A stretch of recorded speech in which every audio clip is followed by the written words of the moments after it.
Hello and welcome to Tony's Bonsai.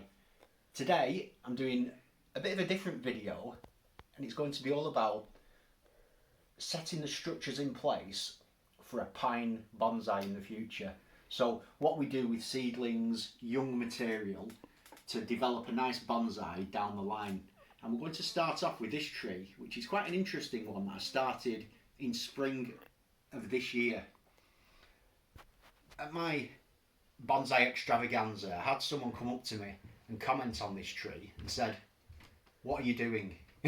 Basically, what is that all about? You know, that does not look like a pine bonsai tree. And it got me thinking really about the principles that we put in place when we are doing this initial structural work. And the reason that I've done this, I'm going to explain, started off with the purchase of the tree. I think I paid £8, something like that, for this Scots pine. And the reason I selected this tree is because of all this low growth. See all these shoots? They're all appearing from the trunk several inches above the base. And this is actually the future of the bonsai tree. So none of this other stuff will make it into the final design. It's all going to be from here. However, obviously this was just a straight tree with a few little branches coming out of the side, and that's not really interesting enough. So my initial movement was to get this here into the trunk. I did it by just wiring that right down into a big hefty cascade. The wire's been removed and the job's done. There's a big bend here. That was simply to orientate that branch towards the light. That won't be in the final design. And the reason I wanted to start with this tree is to show you the way that we have to think when we're talking about pine, which is that we need to compact the trees down over time. And so if we've got lots of young buds low down to work from, it gives us the potential to create something good. You know, I've got a branch there that could possibly be used. We've got bits and bobs here, possibly for the future. I don't know. You don't have to make decisions on those. But really, this is where I see the tree.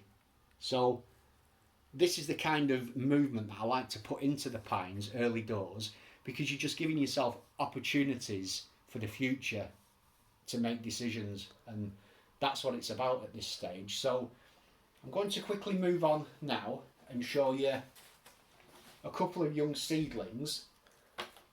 Now, these are around 2 years old. They're not really very developed for 2 years old. The Japanese black pine, very similar to a Scots pine. And what I've done is I've wired the bases of them. So they've got some very thin wire down there. And again, what I'm doing is I'm just adding that movement into the lower section of the trunk, so that maybe a year, 2 years down the line, that wire can be removed and there's already something happening low down, which is where we want the action. So that's a very simple technique, and so far it seems to be working well. Next up,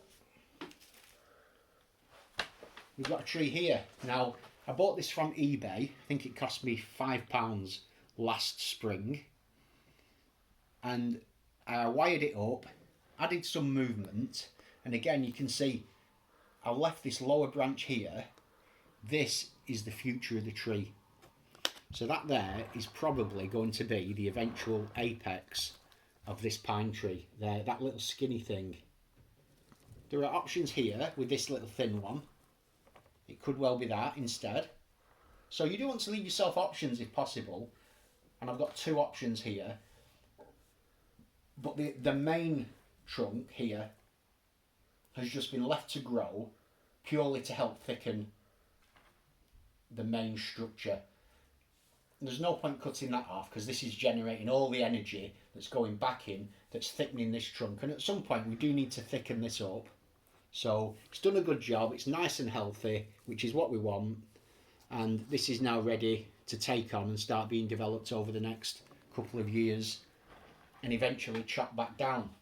So something like that's fairly easy to bend. Pine do bend really easily. They're one of the softest, most pliable trees. You don't need to use raffia or vet tape. I have in previous videos, but you really don't need to. Just wire, get some bending going on. And I've got 2 trees here that my dad has kindly wired up for me. I bought these on eBay. They cost me hardly anything actually. I think I got something like 100 of them for like £8. Something like, it was crazy. I put them in some soil. They've come alive. They're nice and healthy. The wire's been wrapped around the trunk. And what I need to do now is put some interest into that trunk. It's just so straight and boring. I've got a lovely branch there. So I see this as the new apex of the tree from down there. That's perfect as a new apex. So if this is going to be the new apex, ideally I'd like it on the outside of a bend. So if I can get this onto the outside of the curving trunk, that is the plan. So with that in mind, I'll just take it off the turntable. Cheers. And very simply, just go for it like that. So there, we're really getting some nice movement into that. I'll bring this end upwards there to allow me space in the pot.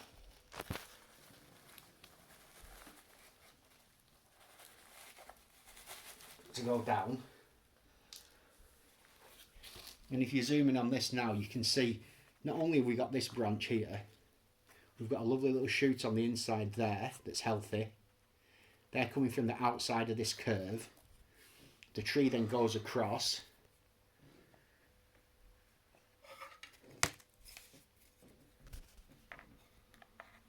There, that little shoot there, that should grow.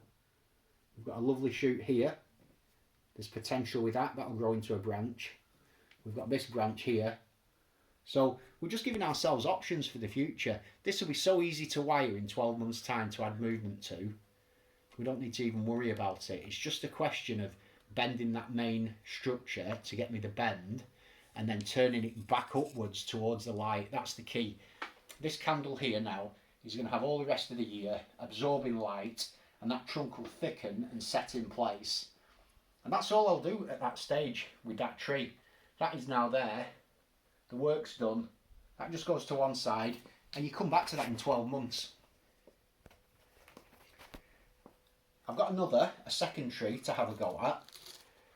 Again, it's got a nice branch here. That works really well. In fact, this has got a few branches, this one. This has got multiple options. We've got a branch here. We've got one there. And then we've got one coming around from the back here. So loads of options for new leaders. And as I said earlier, that means that all the main trunk won't actually be in the composition. We're going to be working with this lower stuff. However, what we could do to give myself even more options is say perhaps I wanted to make a literati style tree. And for a literati style tree, you see this on the Bonsai channel, Bonsai Q, he does a lot of this. What we'd be doing is we'd be saying this is the future of the tree up at the top. So it's a bit different from what I've been doing so far. I've been saying, you know, we want it all compact and low down. I'm saying no, this is the new future leader here.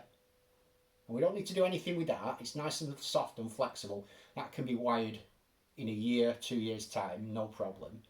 However, by the time we start wiring that one, this trunk needs to be more interesting. It's just too boring, it's too straight. And for this to be a convincing literati, I need interesting, fairly tight movement in that trunk. So that's what I'm going to go for now. This is quite extreme, this kind of work, you have to rotate the tree as you bend it with the wire. So we've got the wire coiling around in this direction. So I need to turn the wire and the tree with the coil and sort of go for it. And it'll seem extreme as I'm doing it. It is extreme. And if you're not risking snapping the odd tree, you're not doing enough. So you can see I've gone right round. Look how much I've gone round there. I've doubled that right up and down. And then taking it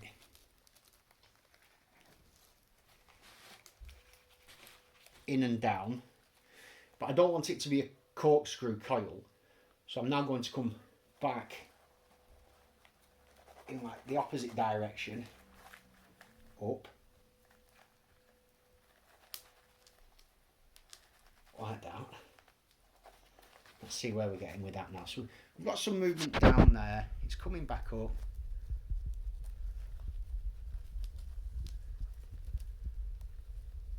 The wire could go a little higher, so I'll just continue that wire up. And this is where you get really creative and decide, you know, what is it we're really going for in terms of the shape. And kind of the more extreme we go with it, the more interesting the future literati tree will be, I think, anyway. Looking at that, is there not a limit as to how tight you do those curves and how bendy you make it? Is there not a limit? Or can you just keep going? That looks like you've gone crazy with that. To a certain extent there's a limit, but you don't have one. I don't have a limit in this regard. No. See, I like the idea now of taking this top piece vertically down. So not only am I coming around, I'm coming down, and the whole tree from the top now is kind of pointing downwards there. So I've twisted it, I've done some movement, and then it's coming down, which is extreme, and this will be more what they would call the bunging style. And I really like that bunging style where the tree gets to the top and then just dives downwards. We've got a little lump there, we've got stuff happening. It's quite random, but interesting in the future.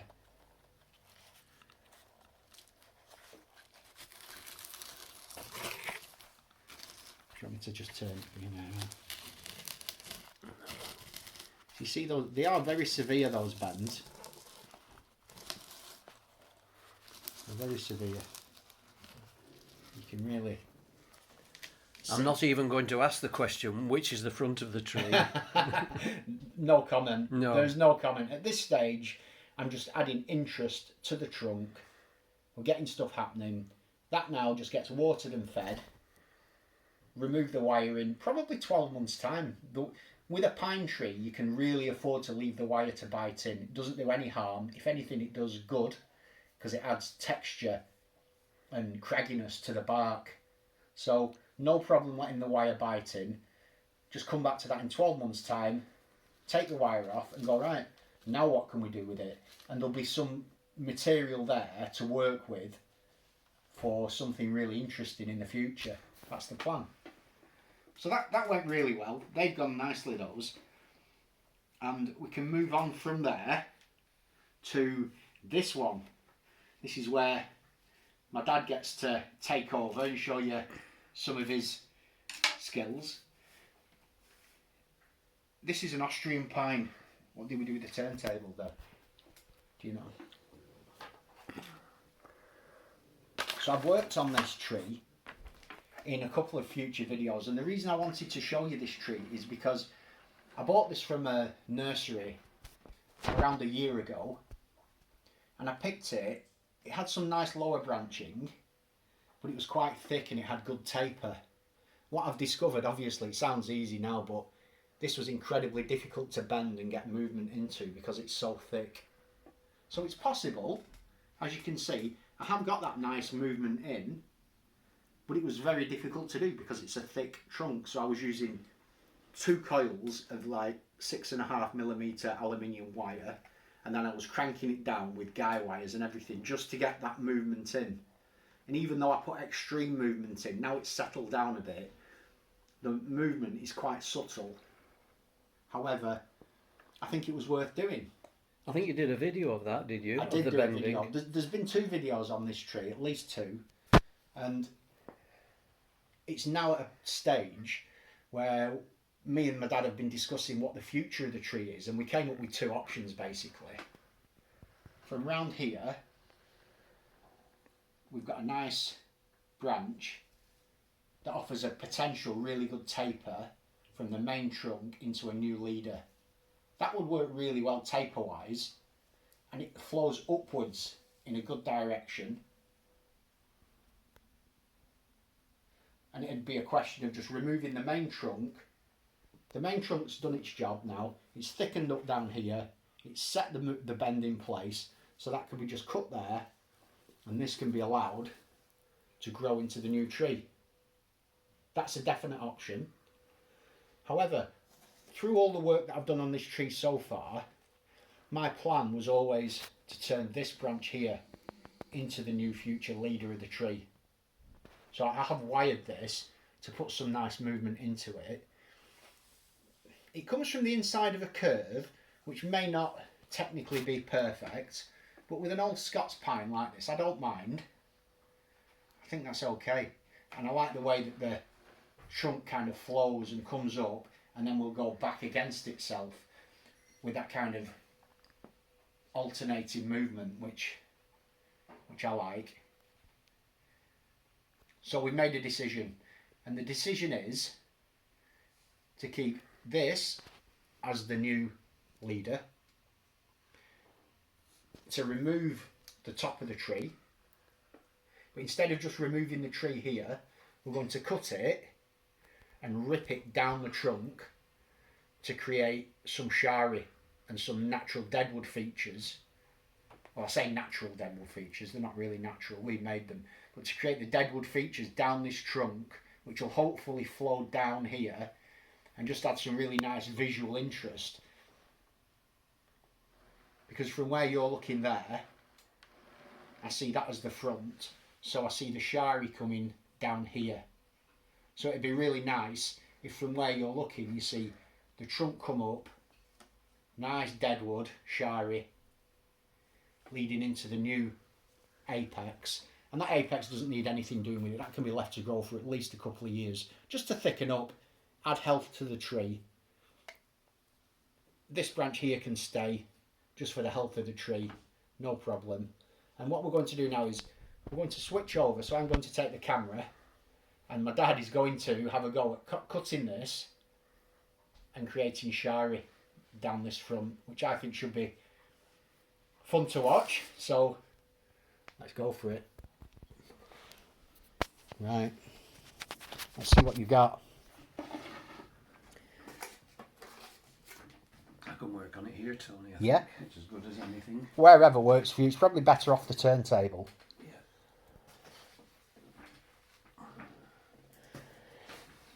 I suspect most of you saw the video we did on the yew the other day.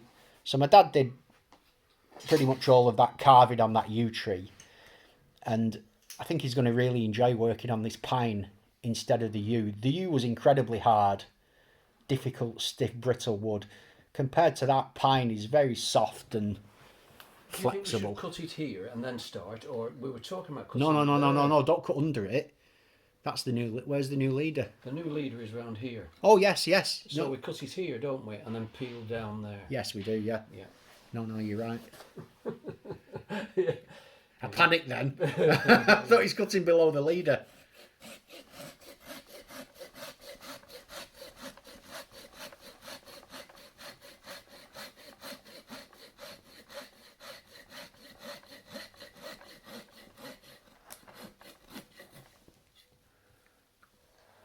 Nice.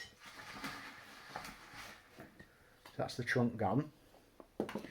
There's the new leader of the tree. Going in with the splitters.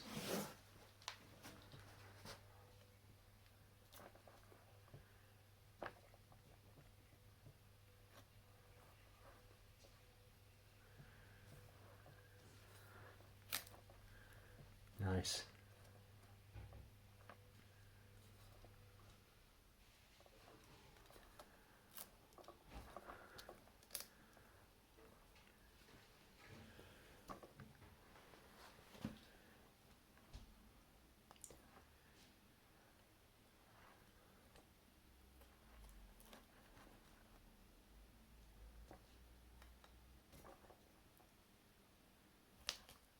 The more you do this kind of work, it almost becomes like you get the feel for it, don't you?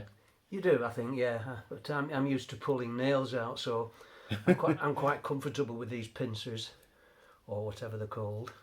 What are they, these tools? These are called branch splitters or trunk splitters, and this is the specific purpose for them, yeah, for splitting into trunks and large branches.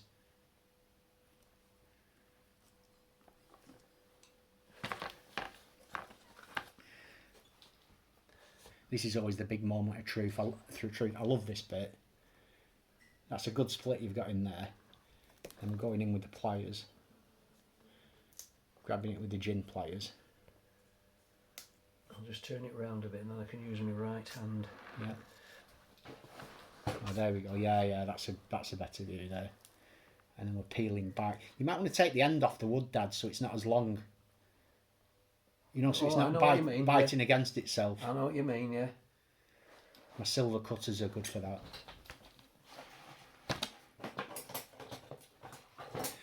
And whether we should just pull the bark first. Just to have a look. Pull that bark and just see. And then you can kind of tease that bark down and see what this shari looks like as we... Did you want that to go further down? Let's have a look. No, that looks lovely. I mean, if it could go a bit further. Well, it might come further down when we remove this. Yeah, no, yeah. Just that was the right amount to start with. And then as we peel that back now, that's the bit that probably wants cutting off at the top. So you can pivot in without it catching. See, it's biting. Yeah. It's hitting itself on the trunk. This bit yeah, is. You cut that in half. Like that. That's better. Yeah. And then you use the rotation of the pliers like that and it'll tear that wood out. Lovely.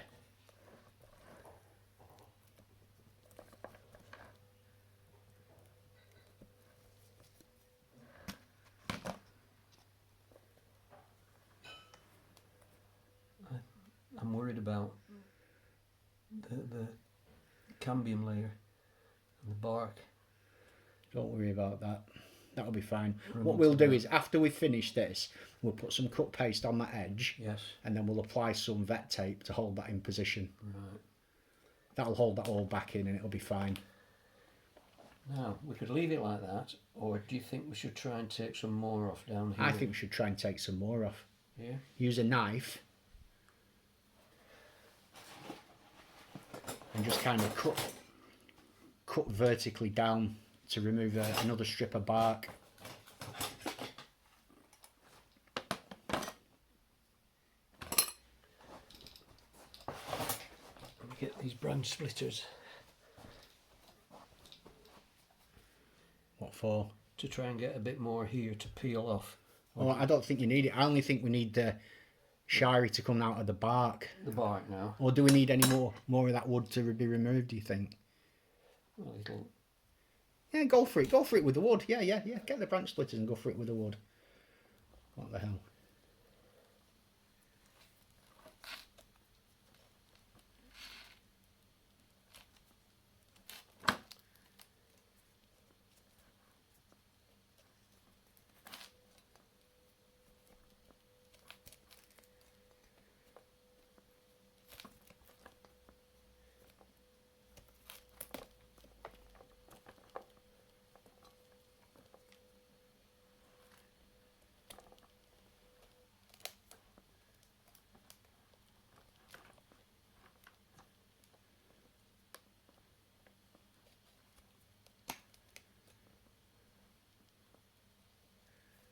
So once you're bitten in as you are doing there, and you kind of rock the pliers side to side, it almost kind of that's it there, it wedges that wood apart, doesn't it? It does. And then that can just be pulled down like that. Oh, that's better. That's much better, yeah. Yeah, a lot more convincing that now. What we have the problem with the square top. We do. That we had the same problem we had with the U, which is that where it's just been cut flat at the top. You've got to do something with that, and you've got to get it somehow pointed or...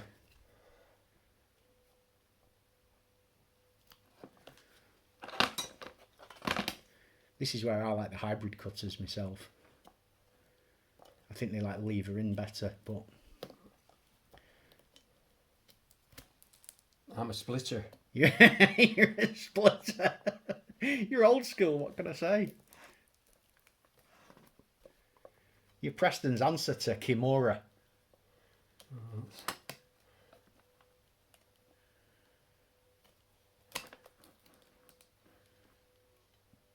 trying to give this upper branch Yeah, a bit more of a chance of survival. that's a good idea.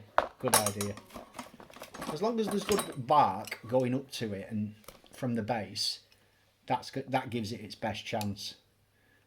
And I also want this branch here unaffected. Yeah, Because if this one has been cut back too far, yeah, and it's damaged the base of the branch as it enters the tree and it ultimately dies, at least we've got at least this you've one got lower that down. spare one. Yeah, And this one has been really less affected. Just cut that off there. I'm pretty confident that top branch will be fine. But like you say, by coming on this side with the pull, you're not sort of going to affect it anymore. Yeah. What do you think, Tony? I think it's looking good. I think it's looking really good. I like that. I don't think I'd go too mad with it beyond this because we don't want to risk damaging that branch, the new apex. I'll give it a turn. Yeah.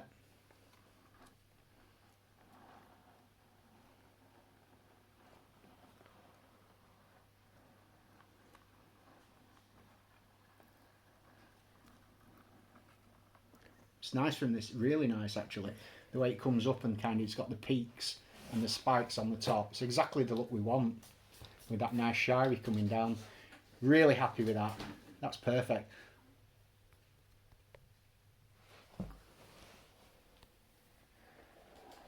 And we're back to Spielberg. I see you more as a Martin Scorsese type. Do you? I do, yeah. And so all I'll do now on this is apply cut paste in here to protect the edge of the bark. I'm going to wrap some vet tape around to really kind of squeeze this bark here into position and just to protect it. And then I'm very confident this will callus over, this branch will be fine, and this is now sat on its way to be a really nice tree in the future, I think. Nice work, Dad.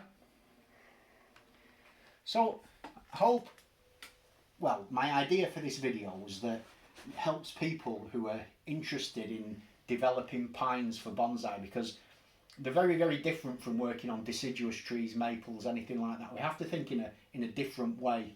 But once we get our head around sort of the principles of building that structure from the beginning, then once we get down the line like this, we can start getting creative, and they're fantastic trees to work on. So I think I'll leave it there. What's that one? Oh, is that one that we showed? No, we've done that one. Yeah. We've done that was one. done. This was the grand finale. Right. I'm really happy with how that looks. Good. And it'll be interesting to see updates to Xavier and stuff on how this looks in 6 months' time, because I think it's going to be a beauty. As always, thank you for joining us. Have a great day, and I'll see you soon.